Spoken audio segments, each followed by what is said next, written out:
You might not have thought about it, but death sneaks in everywhere.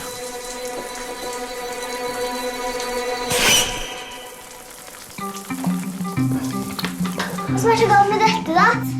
Jeg tror ikke jeg fant. Vet du hva? Hør her nå. Hvis jeg skal lage en film her, så må vi gjøre den skikkelig, altså. Det må se ut litt som originalen. Men da må jeg få se den da.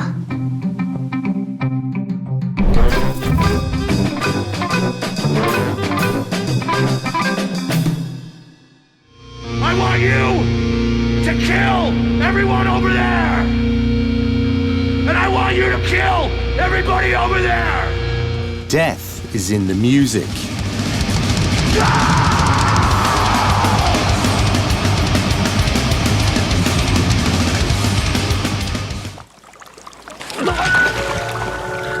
It's in the movies. And in art. There is architecture that is inspired by death, and cartoons. There is death in computer games, the most iconic photographs, and in humour. My relationship with death remains the same. I'm strongly against it. And, Ever since man's early history, we have dealt with death in creative ways. Tonya has lost her mother. Now she's making a film about death for a school project. And she is not alone. Because death is a big part of art and entertainment. Forstår du lyden? Why is this so? What is so attractive about an unpleasant death, both for the creators and for the audience?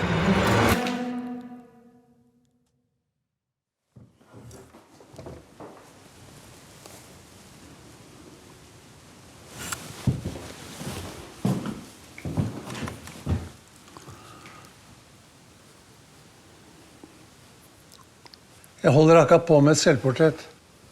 Det vil si det er et evighetsprosjekt. Blir aldri ferdig. Det er fordi jeg forandrer meg, og mitt humør forandrer seg, og da forandrer også skulpturen seg. Jeg vet ikke, denne har jeg vel holdt på med i hvert fall over et år. Kommer sikkert til å holde på med neste år også. Når jeg har mistet alt håret kanskje, eller når jeg får håret tilbake. Jeg vet ikke, etter mine behandlinger så går det opp og ned med hårveksten. Så jeg... Per Ung is a sculptor. He has cancer and will soon die.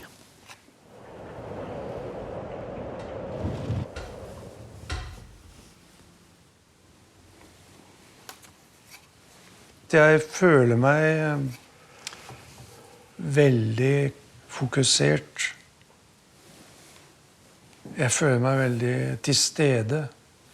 Akkurat som tilværelsen har fått en slags fortettet dimensjon.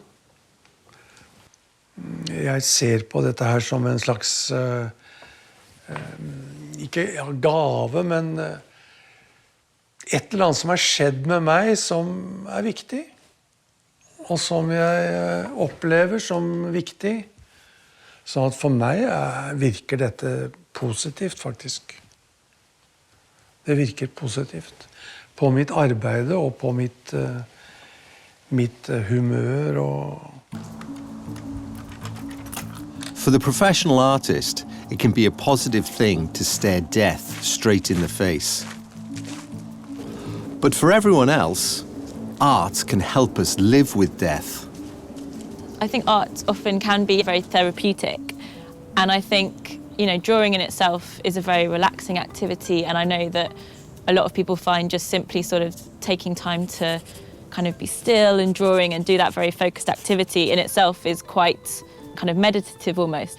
And yeah, I really believe in the power of art and creativity and be able to help people kind of deal with ideas and emotions that maybe they couldn't, you know, through other ways. Nikki Raven is one of London's many organisers of life drawing. But at her workshops, the subjects of death and the macabre are paramount. Art Macabre drawing salons were set up as an alternative to traditional drawing salons. We started to do salons that were a little bit alternative and use death as a theme.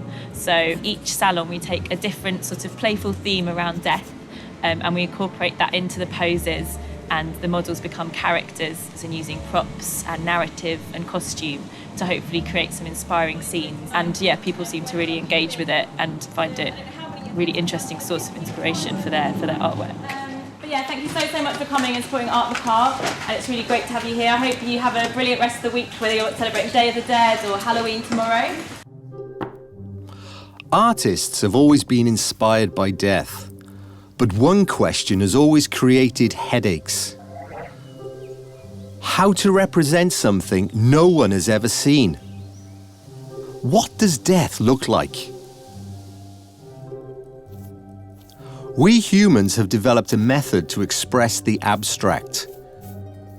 We create symbols. There are many, many symbols of death, and symbols of remembrance and symbols of mourning. Death is the most obvious constant in human life, and people have always had to deal with it somehow. Miranda Bruce-Mitford is the author of the book Signs and Symbols.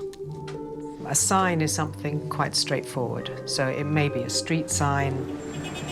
It tells you that you are going in the right direction. It points out to what is inside a shop. It's quite simple and fundamental.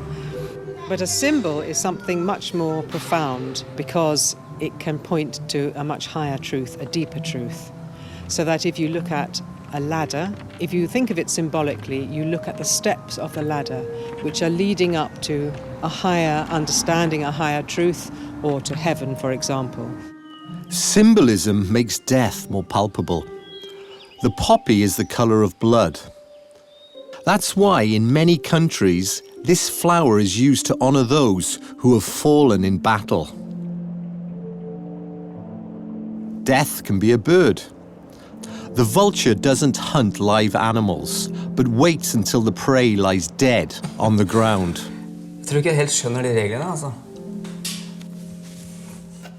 And as the sand in the hourglass runs down, it reminds us that time is running out.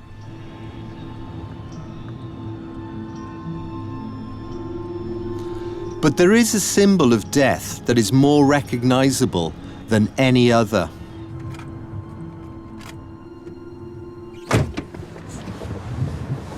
It is used all over the world. For example, as street art. I first drew Skullphone as an image that I drew very quickly, and when people saw the image that I'd drawn, they immediately gravitated towards it and encouraged me that I'd drawn something that they could identify with. Skullphone is a street artist from Los Angeles. He is very productive, and his work has been exhibited in galleries all around the world. But what has made him famous is the simple drawing of a skull with a cell phone. Science has an explanation for why people are intrigued with the skull. Our brain has an area that makes us able to recognize facial features. Fusiform gyrus. The subconscious is in constant search of faces or facial features. Two dots can be seen as two eyes, but they are only two dots. Faces can appear in the sky, on sheep shit, or even in your pint of beer. Skulls have a face, and looking at it can be a reminder of what awaits us.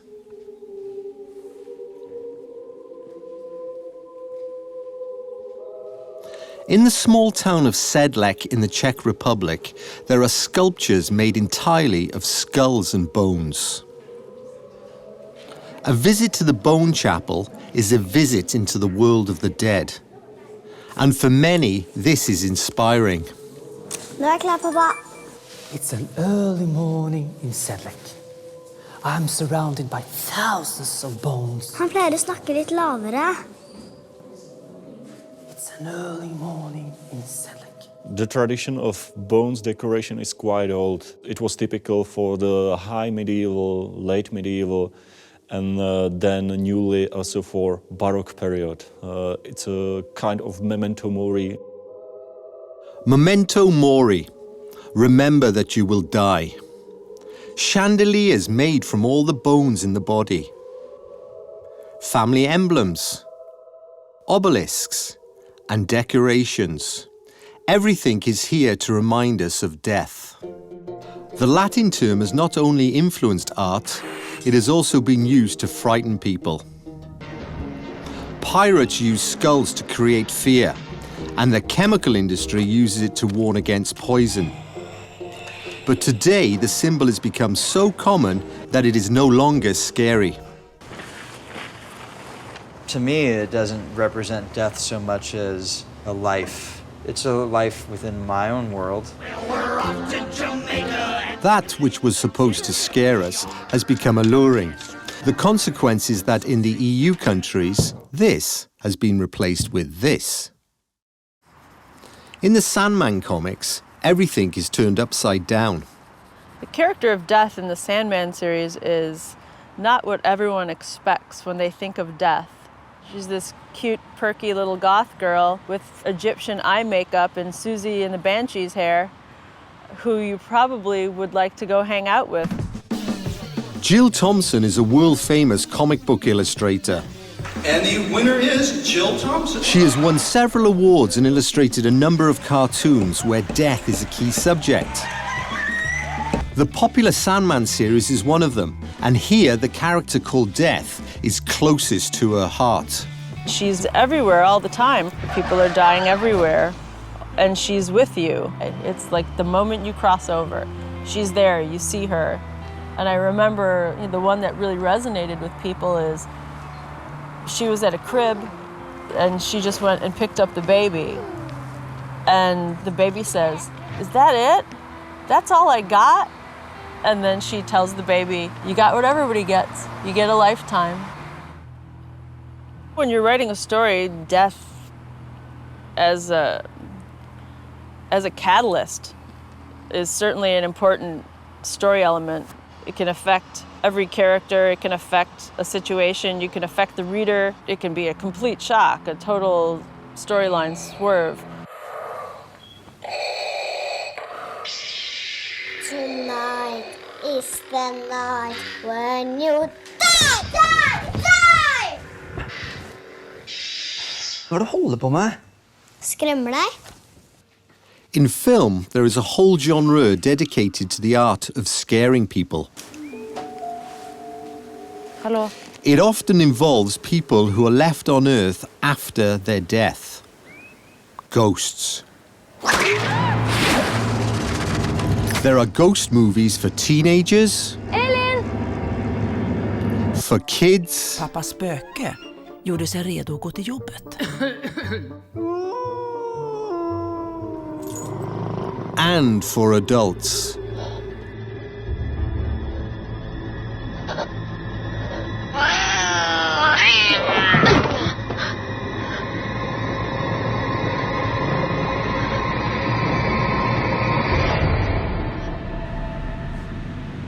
Horror movies from Japan have become a huge international success. I 僕なんかも実は中学12、13歳まではどうしてわざわざ怖い映画を作る人がいるんだろうって特に侍海監督の映画なんかを見てうわもう二度と見たくないと思いましたし。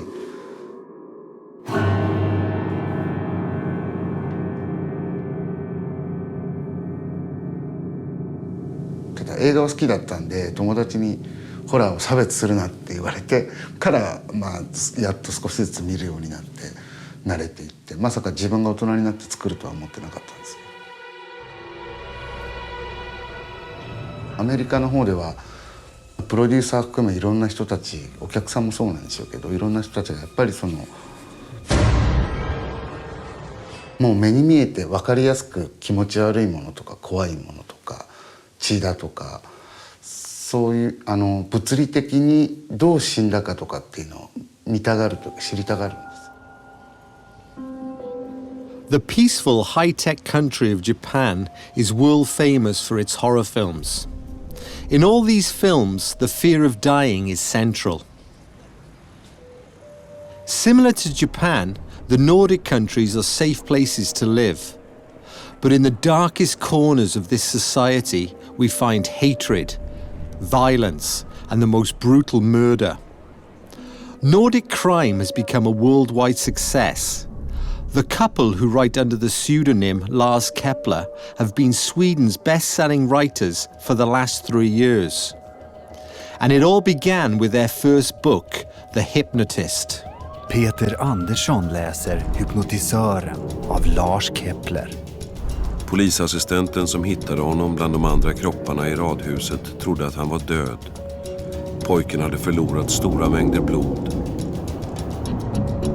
Hypnotisören börjar med att en familj hittas mördad i sitt hem i Tumba utanför Stockholm. När polisen kommer in på platsen så ser de att den unga sonen fortfarande lever. Han har hundratals knivsår över hela kroppen och allvarligt traumatiserad. Och då blir det bråttom, för kan de förhöra pojken så kanske de kan få ett signalement och kanske få veta vem mördaren är. Så de kallar in en hypnotisör. Som förälder har man 2 skräcker gällande sina barn. Att något ska hända dem eller att de själva ska göra något oförlåtligt. Jag tror att vi skriver om det som vi själva är rädda för. Man rör sig ut ur det här gränslandet av skräck på något sätt, av sin egen skräck. När vi skrev Hypnotisören så fick vi ju flytta till slut för att den lägenheten som hypnotisören och hans familj bor i, vi hade använt vår egen lägenhet som modell. Så att jag blev så rädd, jag fick gå upp varje natt och känna att dörren var låst. Jag fick nästan jag fick verkligen tvångstankar att någon tog sig in i vårt hem.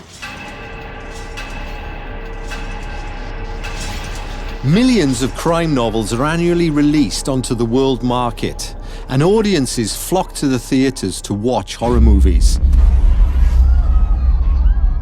The producers behind the film's Paranormal Activity use video clips of the audience's reactions in their marketing. Oh my God! People want death and the fear of death. The ancient Greeks already knew this 2,500 years ago, when they created huge theatres where the audience experienced murder, mass murder, suicide and tragedies. But why is this so? What is it that pulls us towards the fear of death? 他の動物と同じように危機感を感じて生きている方が力もみ上げますし強くなれるしという本能的なものが人間の中にもあって、何か満たされない刺激とか興奮緊張感っていうのをどこで味わうかっていうのが多分そのローラーコースターや映画でいうとホラーフィルムにつながって、それを疑似体験で体が興奮緊張恐怖っていうのを体感することで楽しむっていうところにつながってると思うんですね。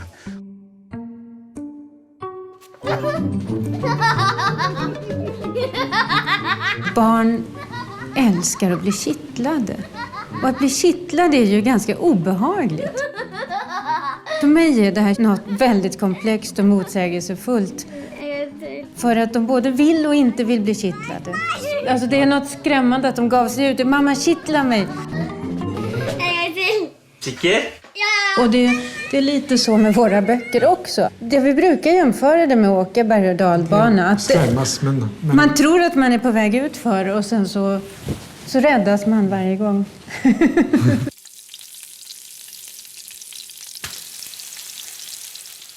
Polismannen som somnat satt kvar i trappan, men nu spred sig en mörk pöl av blod under honom på trappavsatsen. There are many theories about what effect fictional violence and murder have on the audience. One of them is the stimulus response. The theory that one becomes more violent by seeing, hearing, or reading about murder and violence. Another theory is catharsis.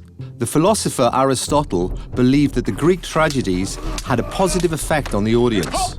The violence and death they experienced gave the spectators outlet for their negative thoughts. They reached an emotional climax that cleansed the soul. Ska vi äta julmiddag på McDonalds, frågar Simone. På ett sätt tror jag att våra böcker kan fungera som ett slags katarsis. Att gå in i de här värsta situationerna och ta sig ut ur dem. Att se att det ordnar sig, som vi säger, att gå från det här kaoset som brottsplatsen är, det fasansfulla, till att få ordning igen. Till att förstå, vem gjorde det, varför, hur kunde det ske? Och vem ska gripa gärningsmannen? In the Middle Ages, there were neither crime novels or horror movies. But scaring people was an important instrument of power. The church took control over death by using art.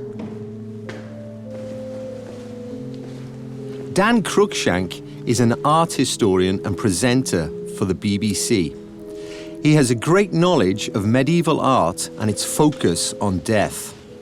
This painting shows the last judgment, the apocalypse, when the truth about the afterlife will be revealed. At the top, in the center, is an image of Jesus Christ sitting on a rainbow in judgment. Down to the left, we can see resurrection in progress. Some people are rising from their graves, others are walking hopefully along a path towards Christ, towards judgment. The righteous are passing by St. Peter, who's holding a massive key, and they are entering into paradise, shown here as the New Jerusalem. On my right-hand side are the damned, those judged and found wanting, being summoned by the devil blowing his horn and conducted by demons to the very jaws of hell, to eternal suffering, eternal death, certainly for the damned, no afterlife.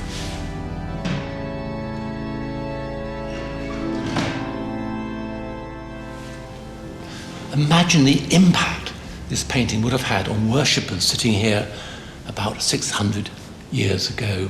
Its impact on the medieval Christian mind. It's strategically placed in the middle of the church, just in front of the altar, plain for all to see. It's a very striking, frightening image, a powerful piece of visual storytelling. Of course, it's intended to put the fear of God into all who see it, to remind the living to behave well during this life or suffer terrible consequences after death. The Doomsday painting was a way to depict the afterlife. There is another medieval depiction of life after death that continues to inspire us. Dante's Divine Comedy. Skal du spille det? There are video games, books, films, paintings, plays, cartoons, music, and architecture that have all found inspiration from Dante. But how does Dante describe the afterlife? Den guddommelige komedie skildrer en reise som Dante foretok i dødsriket i påskeuke i år 1300. Den er den mest kjent fremstilling av dødsriket i verdenslitteratur. At the midpoint on the journey of life, I found myself in a dark forest, for the clear path was lost. Fortellingen begynner når den 35 år gamle Dante har gått seg vill i en mørk skog og ble jaget av 3 ville dyr, som symboliserer hans synder. Heldigvis for ham dukker Vergil opp som har vært I dødsriket tidligere, og derfor kan være hans guide og beskytter gjennom dødsriket. Hvordan ser dødsriket ut? Reisen begynner I mørket, helvete, inferno, og ender I lyset, himmelriket, paradiso. Og imellom disse to det purgatorio, det vi kaller for skjærsilden, et renselsessted. La oss kaste et blikk på inferno. Det utvilsomt det stedet som har påvirket mest kunst og kultur. Så kan jeg se en film da. Helvete et mørkt, illeluktende og grusomt sted. Den består av mange konsentriske sykler. En sykkel for hver synd, og en straff tilpasset hver synd. Tyvene ble jaget og bitt av slanger. Fråtserne ligger I stinkende gjørme på et sted hvor det regner, hagler og sneer. Nei, pappa! Det ikke noe for barn, det her. Det research! Inferno. Hell. The darkest of the dark. Within music, there is an entire genre dedicated to what Dante describes. Litt folkmusikk.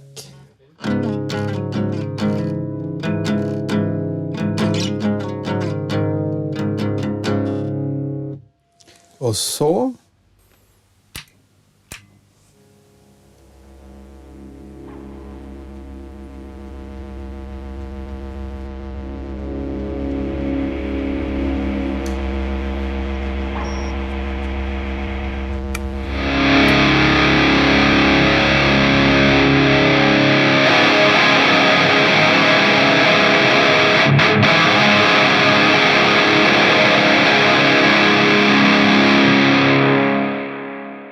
for øvrig akkurat samme riffet I metal-utgave.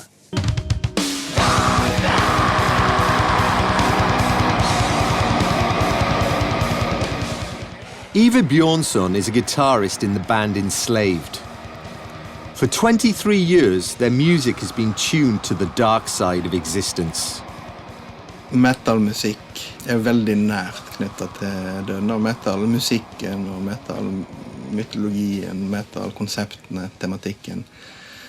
Så det en sammenheng mellom død og sex, for eksempel, og da de kraftigste menneskelige, fysiske emosjonene jeg driver med, og da, når jeg tenker liksom, oversett det til musikk, så ser jeg ikke helt for meg litt sånn dempet ukulele. Da ser jeg mer for meg svære lydvegger, høy lyd, kraftige, veldig hissige, spisse bølger og så videre. Så ja, jeg tror nok kanskje det at en muligens søker å etterape noen av de kraftigste emosjonene da, gjennom musikk. Og da må jo døden være I alle fall på topp 3. Ta trekk litt I det der svarte strekene. Jeg tror det blir jævlig bra da. Noe av det folk først blir enten imponert eller forferdet over. Jeg kan ikke bruke noen trommer. 2 basstrommer, veldig ofte veldig høyt tempo. Litt sånn maskingeværaktig, veldig sånn buldrende sound på det. Det bidrar jo bassen til også. Gitaren forvrengt. Da kan jo for det uttrente øret være litt vanskelig å finne frem til melodien, kanskje. Og så vokalen også, selvfølgelig. Det høres ut som en katt. Ja, så du kan si at all instrumenteringen og vokalbruken på en måte... Det jo samme utgangspunkt som all annen musikk, men det tatt veldig mye lenger da, gjennom virkemidlet. Enslaved has a huge fan base, and their music is very popular around the world. But why do people gravitate towards darkness, discomfort, and death in music? Jeg vil faktisk gi metallen den kredden at det et mer velfundamentert forhold til døden som ligger til grunn. At en rett og slett tatt stilling til at ja, en vil på en måte deale med de tingene. Og bruker det til, ja, om ikke noe positivt, altså I hvert fall til noe konstruktivt.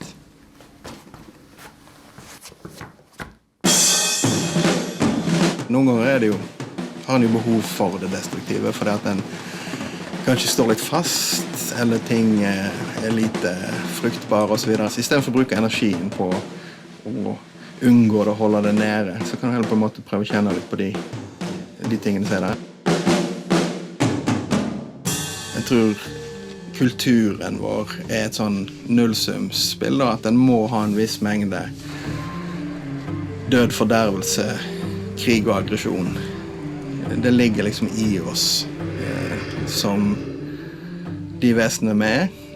Og når du på en måte tar vekk religion og mystikk og erstatter det med reality og plastikk, så må det på en måte inn på en eller annen måte.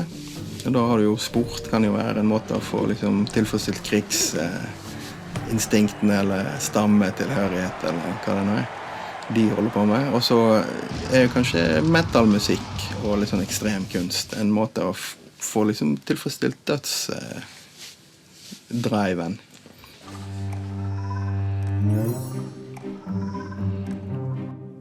Mickey Mouse is a suicide bomber. Massacred people in marble.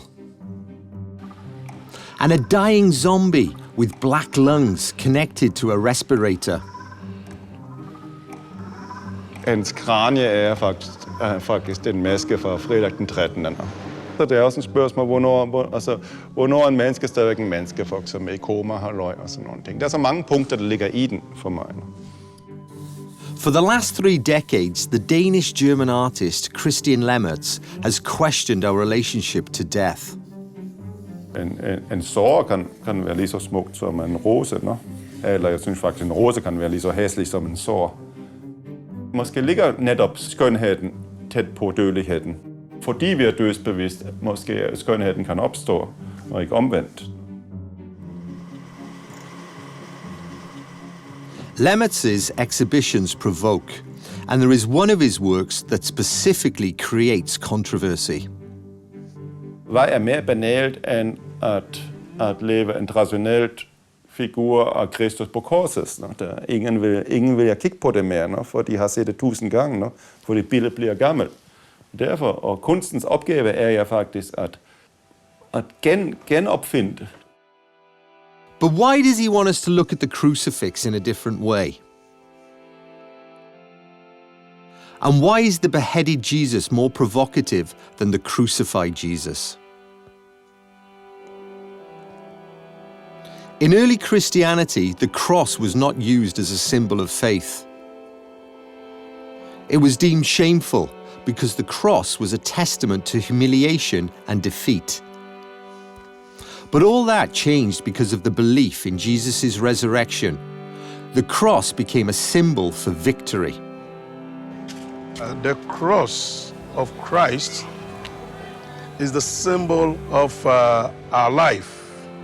For the Bible says that by his sufferings on the cross, our Lord Jesus Christ washed away the sins of mankind and opened the way to eternal life for man.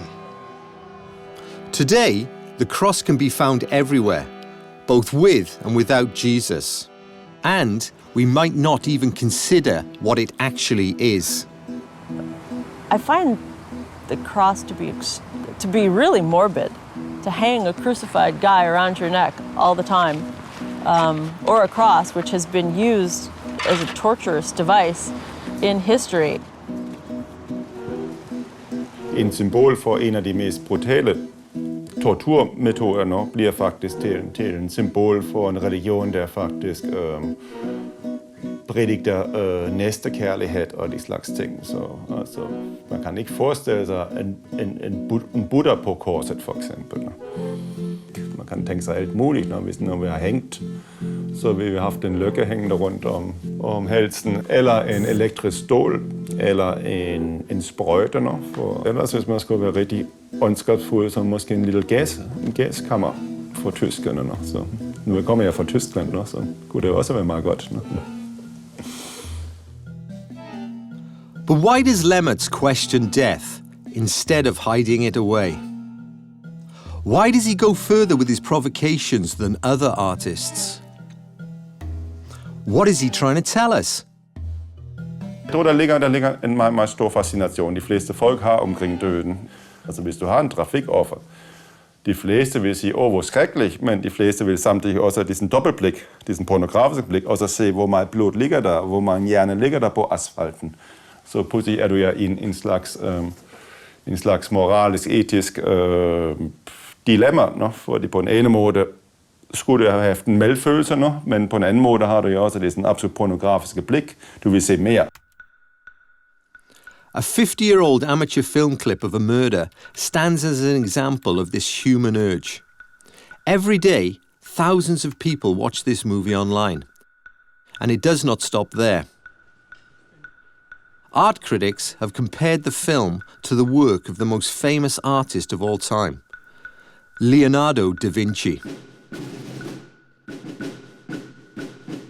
Dallas, November the 22nd, 1963.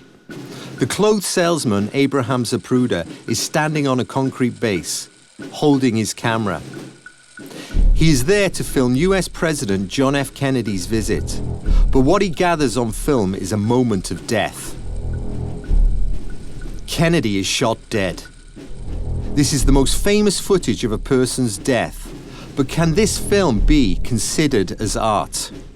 A gentleman just walked in our studio that I am meeting for the first time as well as you. This is WFA-TV in Dallas, Texas. May I have your name, please, sir? My name is Abraham Zapruder. Just hours after the assassination, Zapruder is interviewed on television. You have the film in your camera. We'll try Yes, I brought it on the studio. Over the next days, many media organizations attempt to buy this film. Life magazine wins the bidding rounds and pays $150,000 for the Zapruder film with copyrights.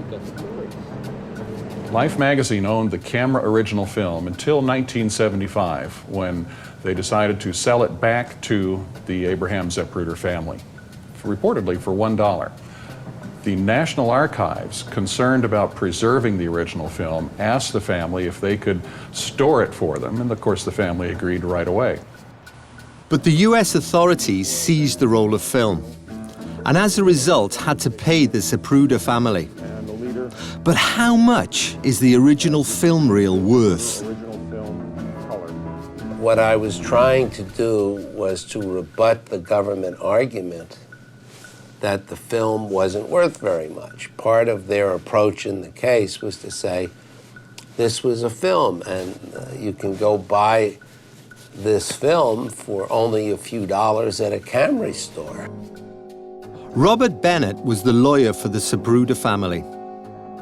He believed that the film could be compared to iconic works of art when it came to determining the price.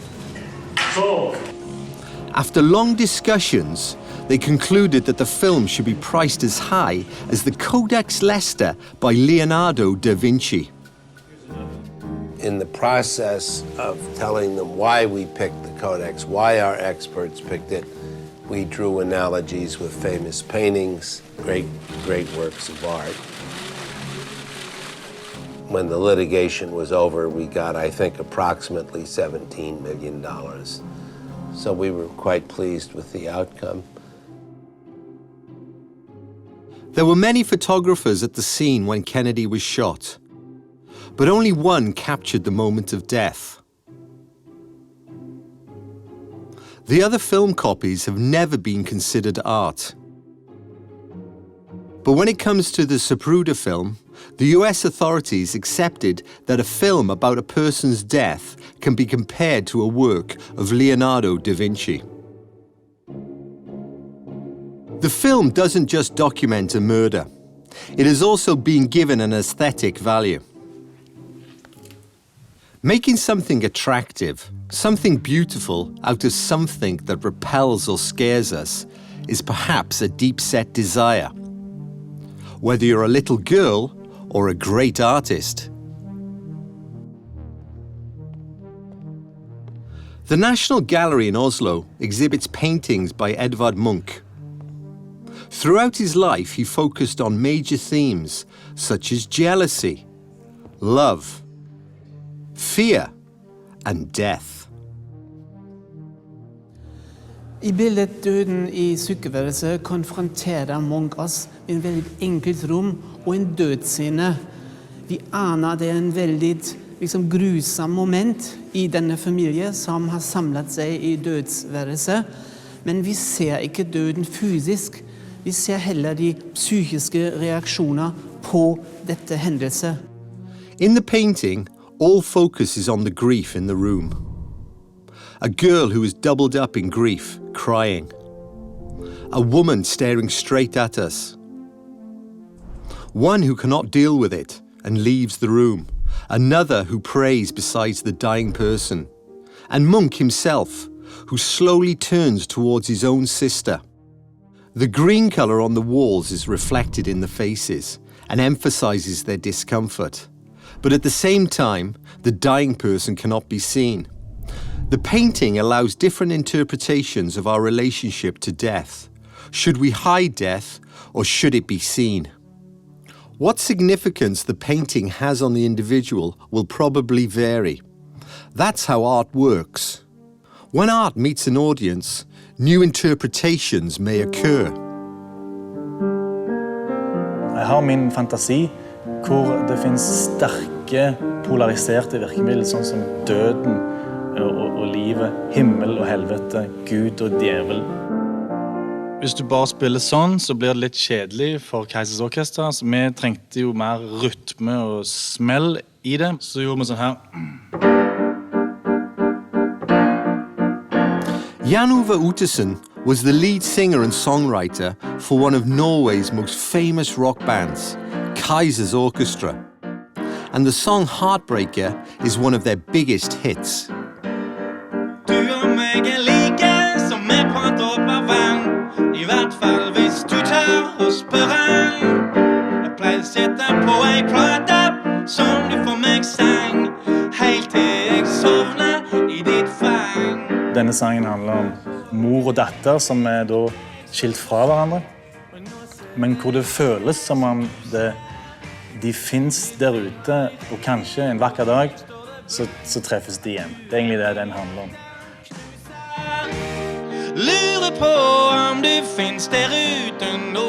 Låten min hjemme på pianoet, og han vårs I bandet I øvingslokalet og når vi spiller han inn. Men når han finnes der ute, så blir han jo andre folk sin, og ifra da så blir den sangen tolket på like mange måter som det finnes folk som hører han. Selv om han forteller lite om minnene få, finnes ingen annen kan ta meg ifra. Som kommer spranget på plantasjen, jeg glemte meg I stå. The summer of 2011, Heartbreaker moves from the concert stage and radio to a new arena, funerals. I kveld gatene fylt av kjærlighet. Norway is in national mourning after the massacre at Utøya. 69 young people were brutally murdered. Several of them were huge Kaiser fans. Heartbreaker was sung in many ceremonies across the country. And then, at the one-year anniversary of Utøya, Renata Tornes, who was there herself and saw her boyfriend killed, performs her version. Du og jeg like som et par dråper vann, I hvert fall hvis du tør å spørre han. Jeg pleier å sette på ei plate som du får meg sang, helt til jeg sovner I ditt fang. Før så ingenting, og alt så forsvant, men nå ser jeg alt det som du ser. På min finger har jeg ringen din, og på ringen står det blankt at du min hjerteknuser. Lurer på om du finnes der ute nå. Senga mine tanker, kjenner du dem da? Seng meg et hint, så skal du få. Jeg tror at når Kaisers laget den sangen, så tror jeg de hadde en helt annen historie oppi hodet enn den historien jeg prøvde å formidle den dagen. Grunnen til at jeg spilte den sangen var fordi at for meg i den sangen så portretterer det på en måte en lengsel. En lengsel etter å treffe noen som man er glad i. Etter noen man har mistet. Og det at jeg kanskje synliggjorde litt mer den lengselen når jeg spilte den. For meg så er det enklere å spille en sang og fortelle hvordan jeg har det, enn å bruke vanlige ord. Og det tror jeg det er for ganske mange.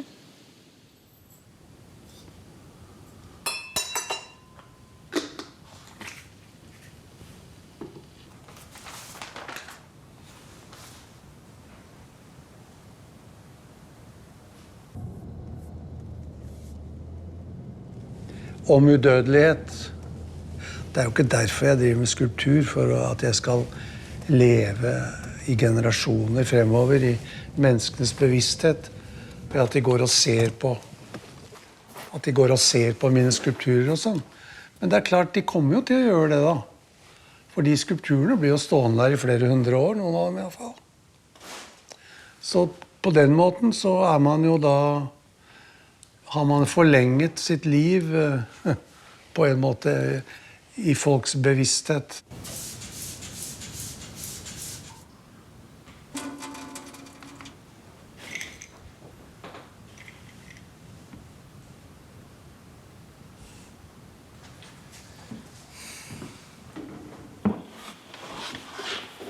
Jeg ser på sykdommen som et slags sort hav som stiger. Langsomt. Og så bobler det litt opp en gang iblant og får litt vondt i ryggen. Og så får man roet ned de bølgene, eller de toppene litt grann, men havet stiger. Fortsetter å stige, liksom. Jeg har veldig vanskelig for å tro på et liv etter døden, da, for å ta det sånn. Ta det grunnleggende problemet. Man vet jo ikke hva man går til, men livet vet man hva er, og det forlater man plutselig. Plutselig kan man ikke høre en Beethoven-symfoni, eller se de gule bladene, og møte den man elsker, og spise det jævla gode måltidet, og ta den sigaren, og arbeide med kunsten, og plutselig er det slutt.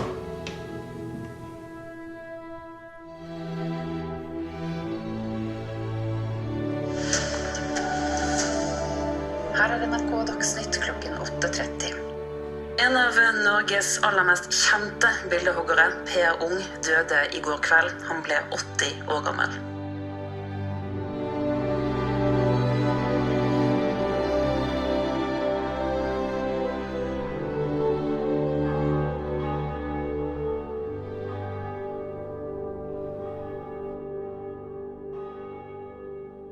It can be hard to find a meaning when it comes to death. Maybe that's why we're drawn to death in art, in music, in literature, and in the movies. To make it easier to deal with death. Make it harmless, so we can live with it. Maybe we even need death to be creative. Ja, neste prosjekt er Tonjesett, og du har laget en film om døden.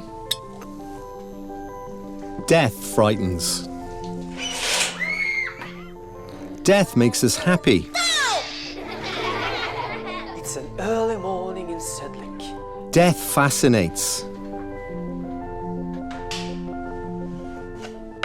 Death makes us feel alive.